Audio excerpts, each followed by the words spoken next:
Muy buenas tardes tengan todos. De nueva cuenta, bueno, tenemos una invitada de honor, de lujo. Originalmente estaba pensado que viniera la maestra Lol King Castañeda, pero nos hace el honor de visitarnos su esposa, quien también es activista y defensora de derechos humanos, una gran persona, la maestra Judith Vázquez Arreola. Es licenciada en Teología por la Universidad Iberoamericana, maestro en Derechos Humanos por la Universidad Iberoamericana también, y terminó los estudios de maestría en Derecho por la UNAM con especialidad en acceso a la información. Es defensora de derechos humanos y activista de los derechos del sector lésbico, gay, bisexual, transexual, transgénero y transvesti en la Ciudad de México. Fue impulsora de la reforma del matrimonio civil igualitario en la Ciudad de México y junto con Lol King Castañeda, la primera pareja de lesbianas en conseguir el reconocimiento de a la seguridad social a través de un amparo frente al gobierno mexicano. Actualmente se desempeña como directora de Transparencia y Responsabilidad Social del Centro Nacional de Control de Gas Natural. Démosle un fuerte aplauso a nuestra invitada Judith Vázquez Arreola. Diría Lol, porque siempre lo dice cuando va a las escuelas de derecho o a las escuelas de justicia, en este caso justicia restaurativa, es esperanzador estar en un lugar así, hablando de estos temas que no son ni comunes, ni fáciles, ni se han construido de la noche a la mañana. Implican y han implicado, por supuesto, el esfuerzo de muchísimas personas.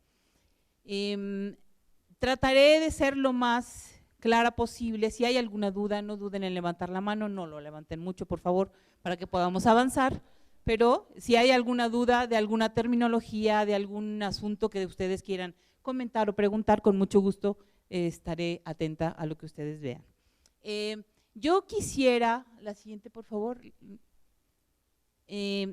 yo traje una pequeña concepto de la justicia restaurativa, pero dentro de este concepto, en donde toda acción orientada principalmente a hacer justicia a través de la restauración o reparación del daño causado por el delito, me quiero detener en la cuarta palabra que dice principalmente. Principalmente estamos tratando de hacer justicia, reparar y restaurar el daño después de una violación, de un acto ilícito, de un daño causado a cualquiera de las personas. En particular, mi tema tiene que ver con el sector LGBTTI. ¿Y por qué de repente la gente dice es que son demasiadas letras? Al ratito vamos a tener todo el abecedario.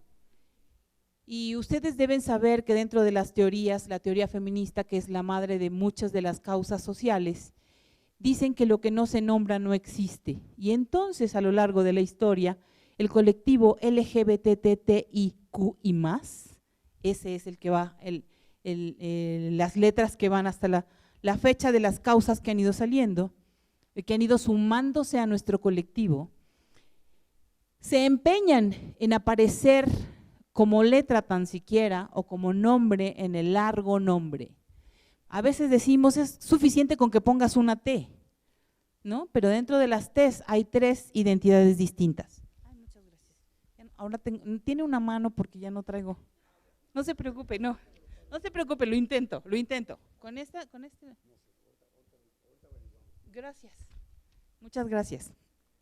Entonces, hablamos de las personas transexuales, transgénero y travesti. Y a veces algunos colectivos dicen, bueno, con una T es más que suficiente. Y salen los otros 2 colectivos y dicen, óyeme, no, yo no me voy a bajar, a mí necesitas mencionarme para sentirme adentro de ese colectivo. Y bueno, me parece que como ustedes lo deben saber, el diálogo constante, recíproco, respetuoso y el reconocimiento de las diferencias son importantes para la mediación. Así es que en este diálogo con los colectivos es que hemos llegado a que es el colectivo LGBTTIQ y más. Después de esta descripción de la justicia restaurativa, quisiera comentarles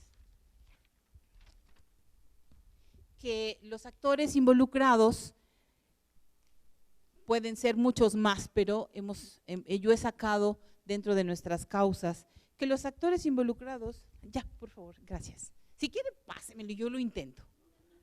Lo intento. En una de esas nos vamos a distraer más en yo cabecearle. Con este, ¿verdad? Esto.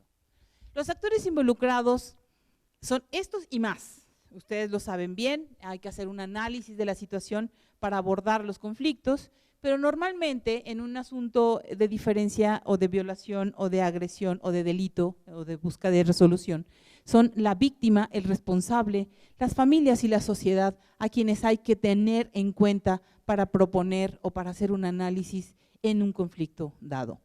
Debo reconocer, y ustedes deben saber, que para el colectivo LGBTIQ+, no ha sido fácil levantarse de donde están. Por lo tanto, hemos crecido en un ambiente de violencia, en un ambiente de exclusión, en un ambiente en donde hemos tenido que batallar y hemos tenido que pelear por ser reconocidos nuestros derechos y por ser reconocidos en la sociedad. Y no hablo de pasado, seguimos peleando por el derecho a existir y ustedes lo saben bien.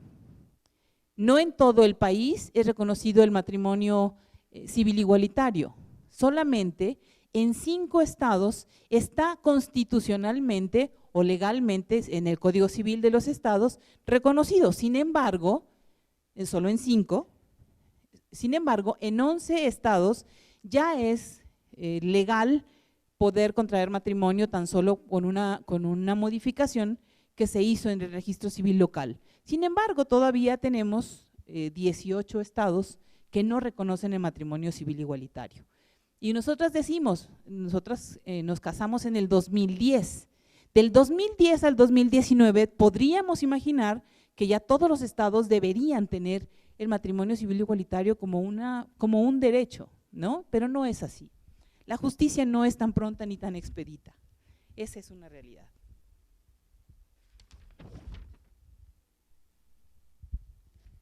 Lo que el Estado debe buscar al enfrentarse a la resolución de un conflicto es el restablecimiento de la paz social. Cuando preparaba estas líneas, pensaba en el acontecimiento de la Ciudad de México el viernes pasado. ¿Alguien sabe de qué estamos hablando? Bueno, y yo preguntaría, quisiera hacer un paréntesis en este momento, preguntaría, ¿cómo podría el Estado abordar este tema? ¿A quién se le ocurre cómo hablar de esta justicia restaurativa frente a una realidad como la del viernes? ¿A quién se le ocurre algo?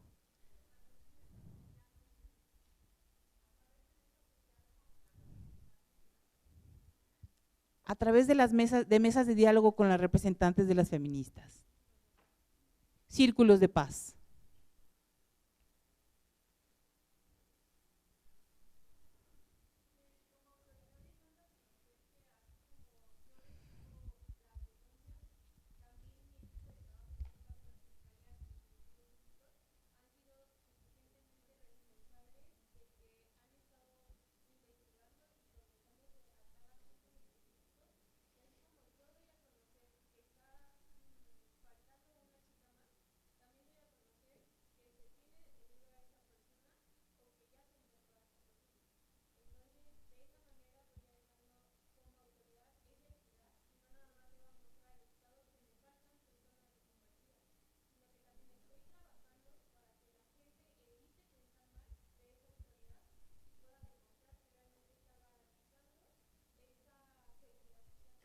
Muchas gracias. ¿Sí?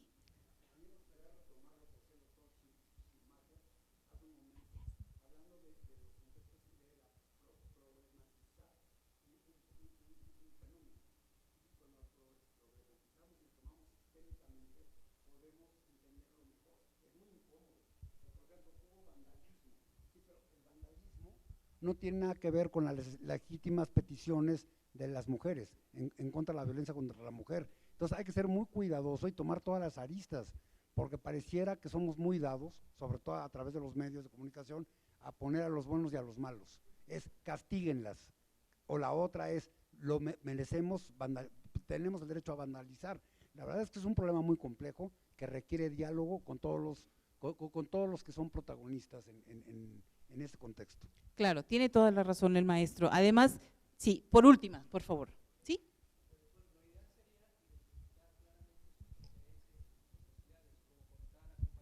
No puedo yo en este caso traer a todo el grupo para escuchar sus intereses y necesidades. Tendría que basarme a sus líderes, etcétera.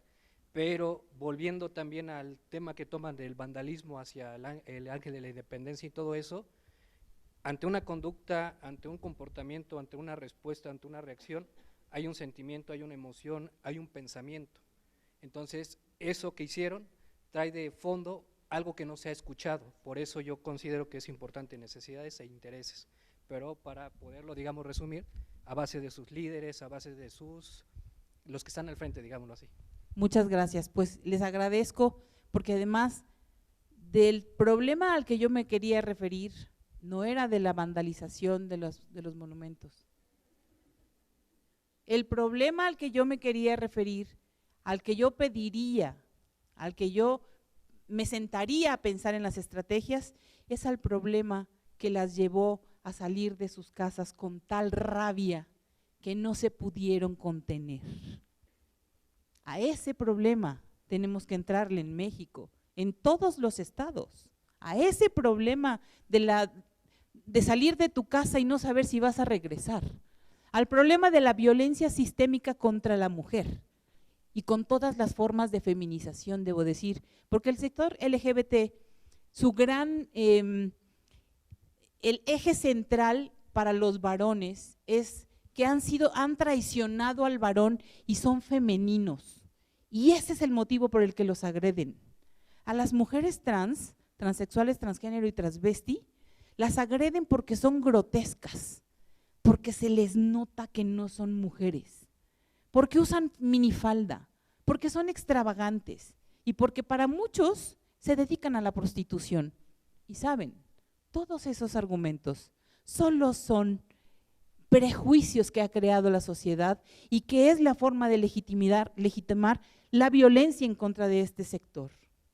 Entonces, de lo que queremos hablar es de cómo abordamos la violencia en contra de lo femenino, cómo desestructuramos el quehacer de la mujer. La mujer no debe ser solamente guapa, delgada, atenta, que sepa cuidar una casa, que sepa atender a los niños, también lo debería hacer el varón, también. ¿Cómo abordamos el desestimar siempre a una mujer a cargo de dirección por encima de un varón en cualquier nivel, en cualquier institución? ¿Por qué la mujer siempre debe verse impecable y al varón no le importa tanto? Entonces, del problema del que yo quería hablar era de cómo dejamos de violentar a las mujeres y creer que valen menos por encima de los hombres. Hoy estamos muy preocupados por el ángel de la independencia que quedó todo rayado. ¿Y quién está preocupado por todos los miles de mujeres que han desaparecido de este país? Ella dice y dice bien, se ha hecho el trabajo, se ha hecho investigación, se han atendido los casos. ¿Y quién lo sabe? Muy pocas personas lo saben. Quiero comentarles que para el sector LGBT no es nada fácil. Ay, yo fui. Hay un estudio, Letra S es una institución que lleva un conteo de los feminicidios por causas de odio, por identidad de género o LGBT, en contra del sector LGBT. El 15 de mayo de 2019 presenta un estudio en donde cuenta que hay 473 asesinatos en el último sexenio, antes de este sexenio. 473 de los cuales 260 personas eran mujeres trans, 240 eran hombres gays y 9 son lesbianas. Aquí tenemos la estadística de estos asesinatos. Son, en el estado de Veracruz es el número 1 de asesinatos, Guerrero con 39, Quintana Roo con 33, Estado de México con 30, Chihuahua 28 y Puebla 27. Pero yo pregunto, ¿qué pasó con la justicia? 133 de los 473 casos se detuvo a una persona como presunta responsable. A 14 contaban con una sentencia, 14 de esos 133 contaron con una sentencia condenatoria por el homicidio, pero 6 fueron puestos en libertad debido a fallas en la investigación de los ministerios públicos y solo 8 asesinatos de 473 resultaron con condena. Me parece complejo tener que arreglar un asunto de un asesinato por odio. ¿Cómo dialogas? ¿Cómo arreglas el asunto? ¿No? Pero podemos hacer muchas cosas antes de llegar a eso. Esto es el índice de importancia del tema LGBT a nivel nacional, o sea, 0, 0. No hemos cambiado de paradigma, ¿no? En muchas ocasiones critican a la gente porque dicen, bueno, es que se presentan, hola, yo soy Judith Vázquez, soy lesbiana.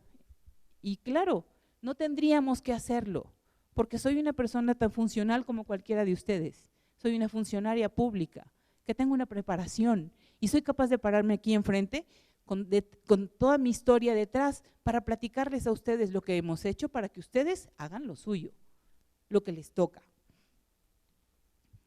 En solo 2 entidades del país han modificado su legislación para poder reconocer como agravante del delito el odio por orientación sexual. ¿Y cómo logramos esto? 12. Eso quiere decir que nos hacen falta muchos, nos hacen falta 21. ¿Cómo hemos logrado esto? ¿Cómo podemos decir que es un agravante? ¿Alguien ha conocido de algún caso de odio por homofobia? ¿De un asesinato por homofobia? Los asesinatos son 130 puñaladas. Les cortan los genitales, les cortan la cabellera para quitarles la peluca o el cabello largo. A las mujeres las desmembran y las violan sistemáticamente.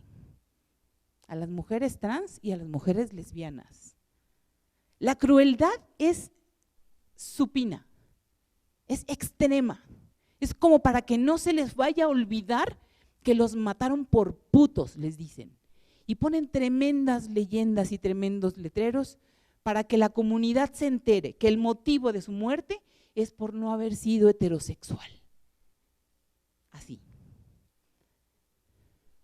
La Suprema Corte de Justicia, y les invito a que ustedes busquen ese protocolo, ha implementado un protocolo para impartir justicia en casos que se involucre la orientación sexual y la identidad de género. Está en la página de la Suprema Corte de Justicia. Por favor, léanla y conozcan a profundidad las distinciones y diferencias que hay entre una identidad y la otra. Eso es un asunto importantísimo que ustedes como mediadores deben saber y conocer. Y si no saben y no conocen de lo que tiene que ver cuando se analiza un asunto de homofobia, busquen e investiguen. Pero sobre todo busquen e investiguen hacia adentro de ustedes, porque bien decía el maestro que me antecede en la charla, ¿cómo vamos a ser mediadores en un asunto en donde está involucrada la homofobia si somos homofóbicos o lesbofóbicos o transfóbicos? ¿Cómo le vamos a hacer? Si ustedes son parte fundamental de la esperanza de la justicia en donde queremos reconsiderar y reconstruir el tejido social. Entonces, averigüemos todo lo que necesitamos para conocer sobre la diversidad sexual, que incluye también a la heterosexualidad, pero sobre todo, hagamos un análisis sobre nuestra postura frente a una situación de homosexualidad, la que sea, o de identidad de género. Este protocolo les va a dar una guía de estudio para que ustedes conozcan las realidades, porque ahí hablamos de las distinciones entre los conflictos que hay entre las diversas identidades sexuales. Yo quisiera solamente hacer unas propuestas de las cosas que tendríamos que hacer en los estados y en todos los lugares en donde tenemos asuntos que ver con personas del sector LGBTIQ+. Modificaciones de los códigos penales para reconocer como agravante el odio por orientación sexual en 23 estados faltantes. Profesionalización del personal investigador o, en su caso, mediador. Profesionalizarnos. Si no sabemos, conozcamos. Es más, se vale, y ustedes lo saben, decir, en el caso de que yo no me sienta ni con la actitud propositiva, ni con los conocimientos suficientes, paso. Y darle paso a alguien que sí tenga la capacidad. Enfrentarse a una persona trans violentada o agredida o despedida no es nada fácil, y se lo dice una mujer lesbiana que trabaja con ellas. No es nada fácil, porque no las van a dejar ni hablar. Eso sí, tendrán ustedes que aprender a escuchar y escuchar entre líneas para saber realmente qué es lo que les aqueja. ¿Y por qué se los digo? Porque resulta ser que una mujer trans les va a decir en la primera pregunta toda su historial de violaciones y de vejaciones que han sufrido durante toda su vida, de verdad. Porque no han sido, les aseguro que la situación de violencia que las lleve con ustedes como mediadores no va a ser la primera. Seguramente en su casa tuvo con sus hermanos, con sus vecinos, con sus padres, con su iglesia y con todos los demás. Así es. Necesitamos hacer una investigación y seguimiento de los casos. En los casos judiciales, ya llevados a cualquier nivel judicial, necesitamos dar seguimiento porque no hay resultados. No hay resultados, pero a nadie le importa que no haya resultados. Debo decirles además, por ejemplo, no pertenecemos a ninguna estadística. Nadie sabe cuántas personas no heterosexuales existen en México. Ni siquiera estamos en el censo de población. Y hemos luchado por ser incluidos en el censo de población porque hay un estudio de 1976 que dice que las personas homosexuales deben ser entre el 3 y el 15%. Y yo digo, eso es un margen inmenso. No lo sabemos cuántas somos, ¿no? Entonces, cuando hay que hacer política pública, no hay manera de sacar los datos y seguimos diciendo somos el 15% de la población. Pero yo les digo, creo que somos un poco más, ¿no? En cualquier familia, en cualquier salón de clases, en cualquier institución bancaria, en cualquier centro de salud, hay más de una persona lesbiana, homosexual o transexual, bisexual, intersexual o queer, cualquiera. Y eso no debe ser ningún impedimento para estar ahí. Y lo que debemos hacer también es aplicar el protocolo de la Suprema Corte de Justicia y dar resultados. ¿Qué necesitamos nosotros como mediadores? Reducir la violencia, reducir los factores que provocan división social, reducir esos márgenes de prejuicios que tenemos en todos los momentos de aplicación de justicia y en todos los momentos en que abordamos una situación. No podía enlistarles todos los derechos, solo les puse los derechos en los que hay cientos o miles de casos que no han sido atendidos o que no han sido resueltos por tener justamente el factor de pertenecer a sector LGBTIQ+, donde nos hacen falta casos. Por ejemplo, el derecho al nombre. Las compañeras trans se llamaban Mario y un día se presentaron diciendo yo soy Jennifer. Y entonces resulta que un servidor público o cualquier persona dice, ay no, la foto es su nombre, usted se llama Mario.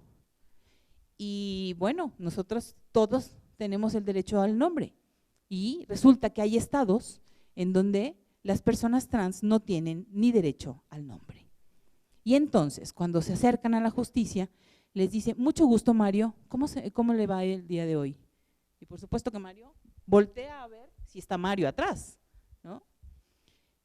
Es algo elemental que todos tenemos, un nombre. Bueno, hay un sector de la población que no tiene ese reconocimiento y se llama como no se quiere llamar.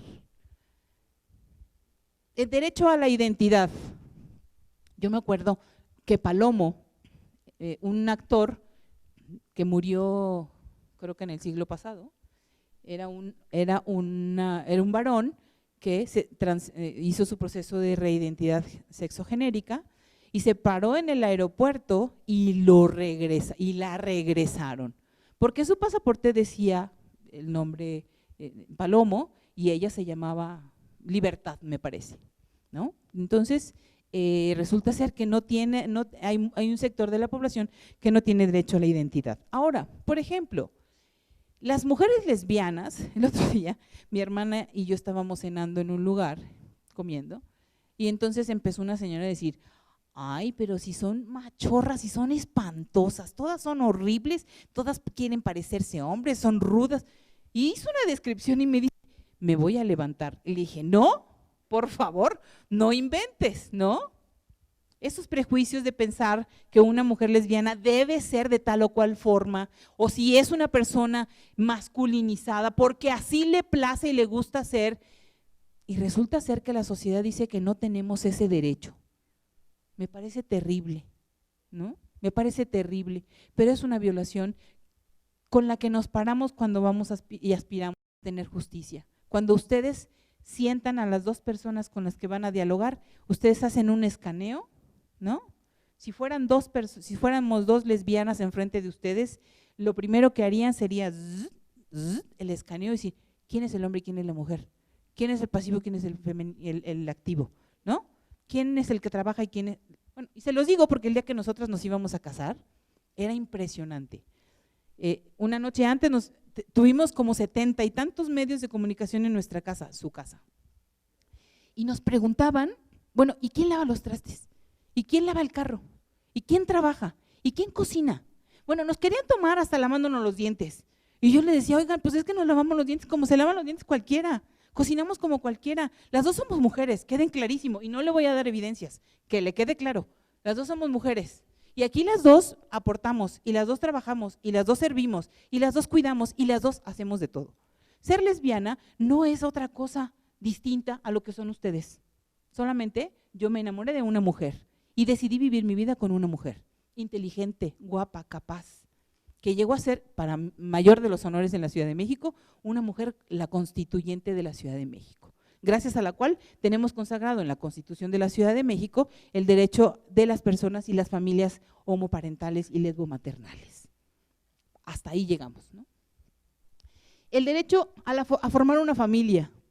Cuando discutimos matrimonio civil igualitario, decían, es que la familia, por derecho natural, dirían por ahí, por derecho natural, está conformado por un hombre y una mujer. Y bueno, nosotros dijimos, pues sí, por derecho natural, ¿no? Para los aristotélico-tomistas está perfecto. Pero el derecho que nosotros, con el que montamos nuestra realidad y los derechos humanos, son dos personas que tienen derecho a formar una familia, ¿no? En la Declaración Universal de los Derechos Humanos. Nosotros tenemos derecho a formar una familia y el Estado tiene la obligación de reconocer ese derecho. Así que, como no me dejas ser una familia, debes modificar el código para que entonces se reconozca mi familia. De lo más bonito que yo recuerdo en el matrimonio civil igualitario era el día en que nosotros nos íbamos a firmar el matrimonio, y era esa sensación de la reconsideración del Estado por un error histórico, y siendo nosotras las primeras en firmar, no saben lo increíble que se siente. A partir de ahí, muchas personas pudieron aspirar al reconocimiento de su familia. Y quiero contarles una historia de una de las parejas. Nosotros nos casamos el 11 de marzo del 2010. El 24 de marzo de ese año, nos buscó una pareja de Monterrey. Una mujer académica del TEC de Monterrey, tenía cáncer en etapa terminal y había vivido 25 años con su pareja. Habían hecho ella tenía publicaciones, tenían una finca en donde cultivaban pistache, tenían muchos libros, tenía casas, habían hecho muchas cosas juntas ellas. Pero la familia de la que iba a morir no lo sabía. Sabía que pues, habían vivido juntas solo 25 años, ¿no? Pero pues nada más. Y como ya se iba a morir la hija, la hermana, la tía, todo, pues se apersonaron en la casa. Lo que hicieron ellas fue escribirnos, y así se los digo, en 5 días. Se firmó su acta, no pudo moverse la mujer que falleció. Por poder notarial tuvo que casarse. Y a los 5 días de haber firmado esa acta, murió. La familia, por supuesto, después de llorar, pues sacó las listas de qué te tocaba a ti, aquí, ¿no? A cada quien. Pero Dalia, se llama la chica de Monterrey, pero Dalia lo único que hizo fue ponerles un video que les había grabado su esposa y enseñarles el acta de matrimonio. La familia no lo podía creer. Nosotras cantábamos vivas porque había habido la posibilidad de aspirar a la justicia y no le pudieron quitar ni uno de los pistaches que cultiva. A eso aspiramos y por eso cambiamos las leyes. A esa familia me refiero cuando digo que tengo derecho a tener una familia. Cuando Loli y yo comenzamos a vivir juntas, ella un día se desmayó y yo corrí con ella al hospital, a Médica Sur, en la Ciudad de México. Inmediatamente la ingresaron y lo primero que me preguntaron, ¿y usted qué es? Estoy hablando del 2003. ¿Y usted qué es de ella? Yo soy su pareja. En 2003 esto ni existía, ¿no? Lo sentimos mucho, tiene que venir su papá, su mamá. Ella estaba inconsciente, la metieron en urgencias y a terapia intensiva además. Tiene que venir su papá, su mamá, su hermana o alguien que tenga filiación consanguínea, ¿no? No, pues no viene nadie, yo la traje, ¿no? La traje en una ambulancia. Lo siento, tiene que venir alguien así. Pero en lo que viene alguien de su familia, pase por favor a la recepción para que usted firme el cheque para que la puedan atender. Y fue lo único que me dieron oportunidad, eso en el 2003. Para el 2010, pues por supuesto que las cosas cambiaron, ¿no? Hasta me abrían las puertas de las casas de algunas de sus tías que en antaño no me dejaban entrar, les juro, me recibían en la puerta y no me dejaban entrar, pero ya era su esposa, entonces ya podía yo entrar, ¿no? Para ustedes puede ser algo como, ay, ¿cómo crees que pasa? Pero sí pasó, ¿no? Y sigue pasando en las realidades de la gente que aspira a casarse. En el Estado de México tenemos cientos de casos de hombres y mujeres que siguen reclamando sus derechos familiares, que siguen reclamando la herencia, que siguen reclamando la pensión y las familias se lo siguen peleando. Le siguen diciendo que no les toca, que no, así es. El derecho al trabajo. ¿Saben ustedes cuántas veces han despedido a personas LGBTIQ y más de su trabajo tan solo porque se les nota? Miles y alrededor del mundo millones. El movimiento LGBTIQ y más en México inició justamente con un despido de un compañero en Sears en 1971. En 1971 la compañía Sears despidió a un hombre porque era amanerado. Y entonces lo sacaron y en aquel entonces una activista que era escritora, Nancy Cárdenas, levantó el polvo en la ciudad y sacó a la gente a la calle a manifestarse en contra de un despido injustificado y eso detonó el movimiento que este año cumplirá 45 años de vida. Así que bendito despido o maldito despido porque por supuesto no lo reinstalaron, pero detonó en una batalla que aún no terminamos. El derecho a la salud. A ustedes les podrá parecer un exceso que a las mujeres trans exijan que les den el medicamento para hormonizar su cuerpo. Yo no entiendo, y siendo lesbiana, no entiendo cómo es vivir en un cuerpo equivocado. Me imagino que ha de ser un tormento espantoso, pero además del tormento emocional, psicológico, social, personal, etcétera, el tormento químico que debe pasar por el cuerpo ha de ser terrible. Pero además de todo deben saber que el 80% de las personas trans son susceptibles de contraer cáncer porque no se les hormoniza. Entonces toman una cantidad de vitamínicos y de lo típico del medicamento que hay para poder detener el avance hormonal de un varón y querer parecer ser mujer. Entonces se pigmentan, se hacen todo para que les dejen de salir los cabellos en la cara, en los brazos, para que se inyectan una cantidad de aceites y de cosas en los senos, en las asentaderas, que las han llevado a la gran mayoría de estos experimentos a la muerte.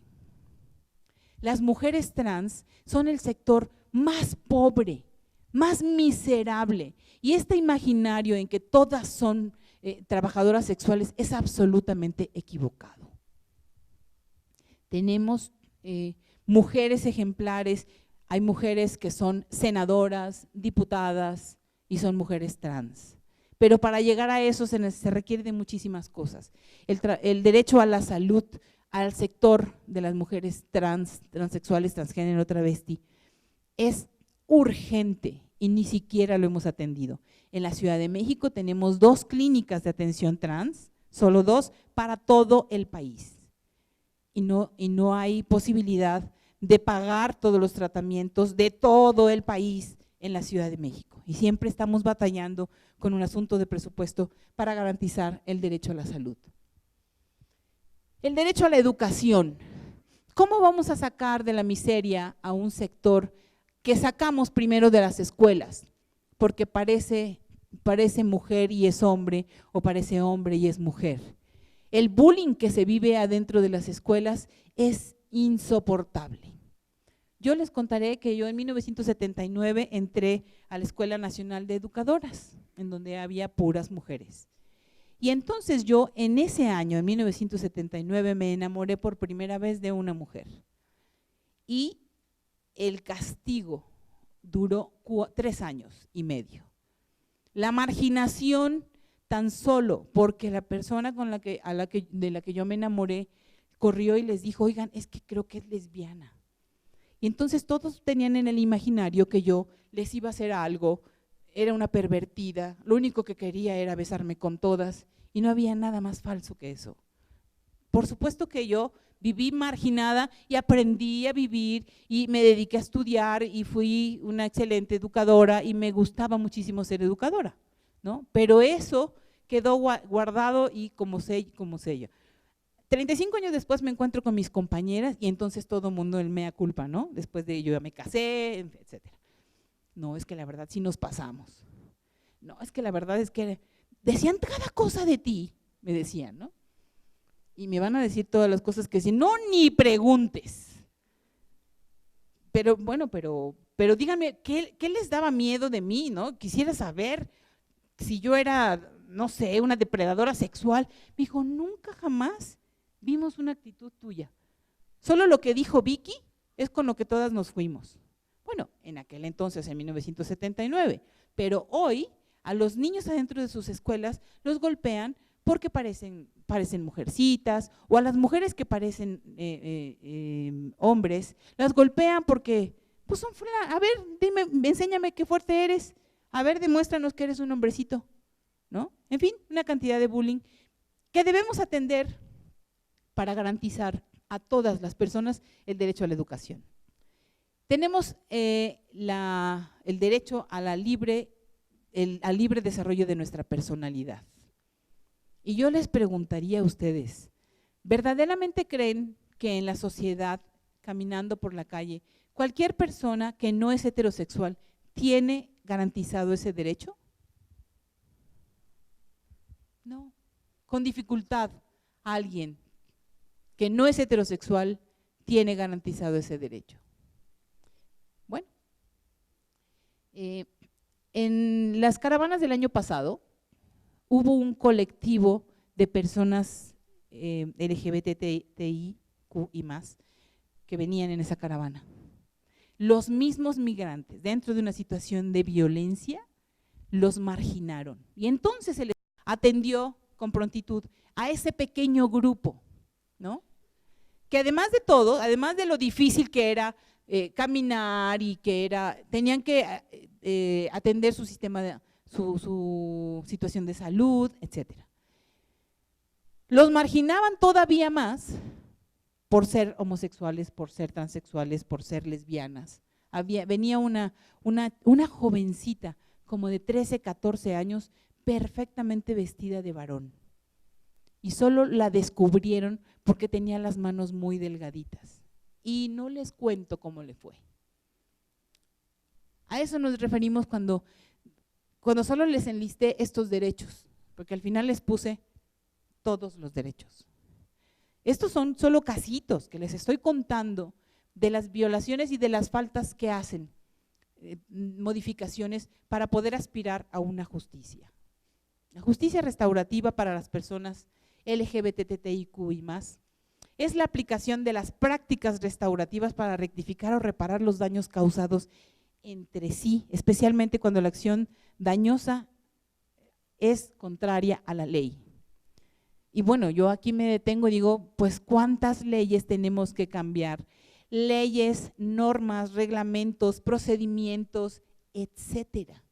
Desde los formatos, se los cuento, desde los formatos de acta de matrimonio cuando nosotros nos casamos, hasta en eso nos tuvimos que fijar, porque entonces pusimos él, ella, él o ella, ¿no? Y de repente los que el registro civil dicen, ¿por? ¿No? ¿Y por qué vamos a usar 3 formatos? Bueno, ¿y por qué no? ¿No? Si lo que estamos haciendo es hacer una acción afirmativa que no teníamos, ¿no? Y en una filosofía que apunta a la sabiduría de buscar la solución a los conflictos de la vida cotidiana mediante el diálogo y el acuerdo como instrumento, nos hace falta conocer estas realidades y adecuar nuestro pensamiento y nuestra filosofía a la hora de involucrarnos en un proceso de mediación.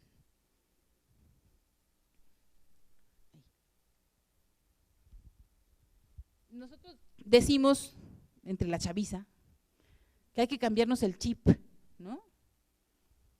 Y cuando cambiamos de chip en nuestros celulares, inmediatamente, cuando cambiamos un chip, puede aparecer una agenda en blanco o una agenda llena o una cantidad de programas descargados en un chip anterior.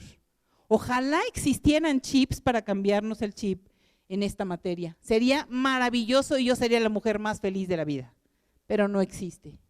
Hay que construir la información en nuestro chip para poder tener datos claros, precisos y útiles a la hora de involucrarnos en procesos de mediación. La conciencia de la otredad, dice Levinas, ¿no?, que nosotros somos el reflejo del otro. Es exactamente un espejo. Necesitamos, yo digo, no solamente tener empatía, no, es que a veces pareciera que la empatía es solamente tener capacidad de ponerte en los zapatos del otro. Y yo digo que no, que esta otredad es saberte el otro del otro. Ay, ya le apagué.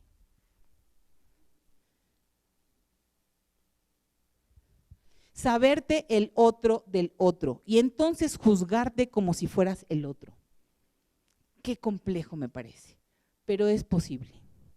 Es posible. Dice una frase, una mujer que pasó por un proceso de injusticia en la cárcel durante 12 años, que fue detenida porque la inculparon, una mujer que hablaba otomí, y la culparon de haber secuestrado a 4 judiciales. Después el Estado reconoció que se equivocó y dijo, ustedes perdonen, ¿no? 12 años, ¿quién se fija, no?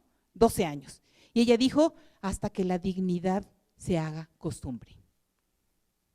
Y yo digo, úchale, no, pues todavía falta para que eso suceda.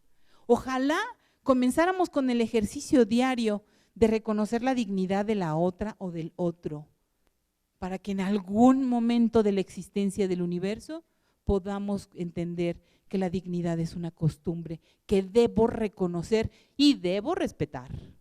Lo que no falta, no es suficiente decir, sí reconozco, maestro, que usted tiene mucha dignidad. No, eso me debe obligar a comportarme de una manera distinta ante usted. No porque sea maestro, no porque nos haya hecho el honor de invitarnos a este lugar, sino porque es un ser humano y porque tiene la misma dignidad que cualquiera de los que estamos aquí, incluso de los que nos abren la puerta. A veces somos tan patanes que pasamos de largo tan solo porque el que abrió la puerta está vestido de policía. Y yo digo, ¿por qué? Si es su dignidad, a veces digo, tienen más dignidad que yo, ¿no? Porque los han humillado hasta el cansancio, porque los tratan con los pies. Y entonces, en una tradición cristiana, ¿no?, el maestro le lavaría los pies al más servicial de la comunidad. En fin. Reconocimiento de la dignidad humana, a eso me refiero, y el cambio del sentido de la justicia punitiva a una justicia restaurativa. Nunca vamos a agotar los recursos para contener la violencia, nunca, mientras nuestro sistema de justicia sea punitivo y sea querer desestimar las actitudes que dañan a la sociedad a través de castigos. Ojalá pudiéramos revertirlo y hacerlo a través de estímulos, porque en lo educativo eso ha funcionado mucho más que castigarlos con orejas de burro en los rincones. Así que, bueno, con esto doy por terminado mi participación. Les agradezco su tiempo, su atención. Muchas gracias.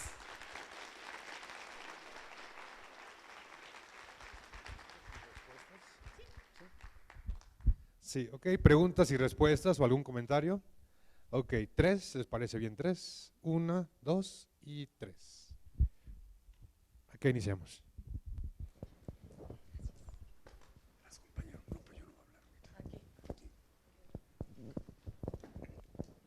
Buenas tardes, maestra. Respecto a lo que estaba comentando del nombre que merecen las personas, estamos en eso concretos. En mediación se le puede llamar a la persona, ¿no? ¿Cómo quieres que te llame, no? Pero ya yéndonos a un acuerdo de justicia, donde a lo mejor se le tenga que impartir justicia a esa persona y tengan que meterlo a un reclusorio de varones siendo mujer trans, ahí ¿cómo se puede defender a la persona? No, pues hay que ir con el Estado y decirle, esta señorita es mujer. Esta señorita es mujer y debe ser tratada como mujer. Yo te hago solo una mención. Si yo te preguntara a ti, ¿cómo te llamas? Roberto, para servirle. Si yo te preguntara a ti, Roberto, ¿cómo quieres que te llame? Roberto. Exacto. Creo que la pregunta más adecuada es, ¿cómo se llama usted? Roberto, ¿no? Además debo decirles, es un tip, muchas mujeres trans tienen nombres como muy neutros, ¿no? Yani, en fin, pero no es ¿cómo te gustaría? No, tú eres Jennifer, y hablarles en femenino. O, si nos cuesta mucho trabajo, aprender a hablar en neutro. ¿Cómo está usted? ¿No? ¿Qué desea usted? ¿No? No sé, y tratar de neutralizar. Pero no hay cosa más placentera para las mujeres trans que les reconozcan que son mujeres.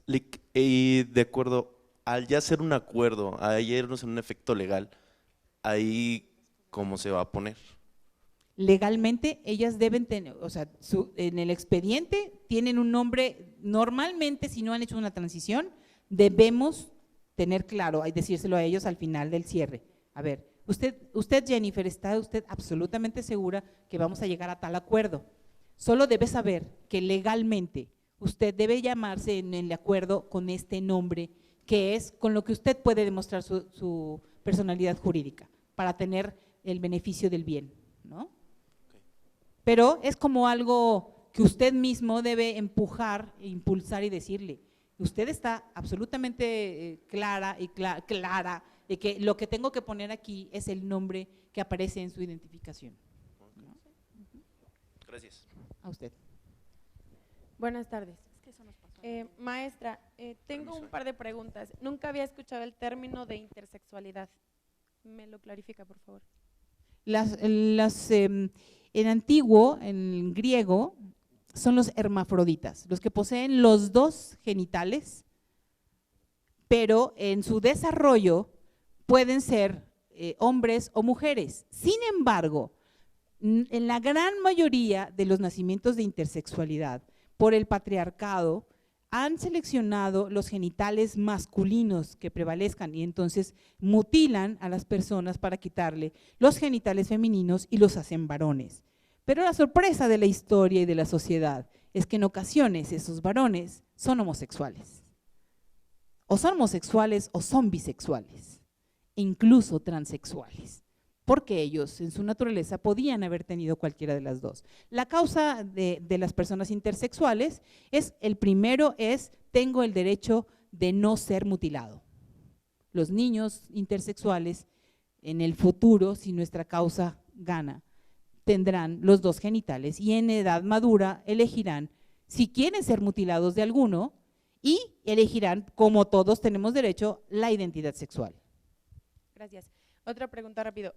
Usted decía que en sus propuestas decía reducir márgenes de violencia. Supongamos que hoy tiene el poder de reducir esos márgenes de violencia. ¿Cómo lo haría? Cambiando todas las leyes en donde haya reconocimiento a la diversidad, eliminar el sistema binario social. Dijo, me preguntas y yo quisiera ser la señorita Cometa, ¿verdad? Que a lo mejor ustedes no conocen a la señorita Cometa, pero mi bella genio, no sé, un mago. Me encantaría que la sociedad dejara de importar si eres hombre o varón o mujer, ¿no? Te vistas con vestido o con pantalón. En la Ciudad de México fue un escandalazo ahora que hubo el cambio que las mujeres podemos usar pantalón en el uniforme y dijo la jefa de gobierno, y los niños podrán usar vestido. Y fue un escandalazo que terminó cerrando diciendo la jefa de gobierno 3 días después, bueno, no, pon tú que no, los hombres no pueden usar vestido. Pero ya ahora en los eventos públicos dice ella, claro que las mujeres podremos usar pantalón en el uniforme y el que quiera, el varón que quiera, usar el vestido, ¿no? Ok, gracias. Un comentario. Usted dice que, entiende usted que cambiando leyes. Desde mi punto de vista creo que todo viene desde la educación. ¿Por qué? Porque nos educan a ser mujeres y a ser hombres. Y sabemos que el machismo proviene de una mujer, porque muchas veces lo han escuchado que si dicen a un niño varón le dicen, si lloras eres vieja. Entonces toda esa educación viene de parte de una mujer. Yo creo que sería cambiar el chip de las mujeres para producir, para generar hombres educados y nos podamos aceptar tales cual somos. Pues mira, a mí me parece que ese es un juicio de valor. Estás haciendo una conclusión tal vez desde tus valores. Yo difiero de tus valores y yo creo que el machismo lo hemos construido hombres y mujeres por igual. Punto número 1. Punto número 2, creo que la educación es una parte importantísima para abordar el tema de la inclusión, de la desigualdad, ¿no? de esta forma de hacer justicia punitiva. En fin, la educación es un arma muy importante. No creo que sea ni la fundamental, ¿no? Porque comenzamos con todas las leyes que necesitamos para llegar a la escuela o que el Estado garantice la escuela, en fin, una serie de cosas. Por eso creo que yo difiero de tu conclusión. Gracias. Y por último, decía que también está el derecho a la decisión religiosa. Bíblicamente, ¿qué opinas? No lo dije yo. Bueno, no, yo lo sé. Pero bíblicamente dice que Dios hizo hombre y mujer. ¿Qué opinas sobre eso? Bueno, ¿tienen tiempo? Debo decir, mi formación principal, soy licenciada en Ciencias Teológicas, también tengo estudios de maestría en Teología y Mundo Contemporáneo. Me parece, te lo voy a decir desde la teología, esa interpretación en donde Dios nos creó de manera complementaria es sola una alegoría que se ha escrito en el Génesis para dar una explicación nada científica de la existencia y creación de la humanidad. El mismo Vaticano ha reconocido que esa solo es una narración, no es una explicación del origen de la humanidad. Además, esa narración está extraída de una narración primigenia que se llama el Gilgamesh, que te invito a que lo conozcas, ¿no?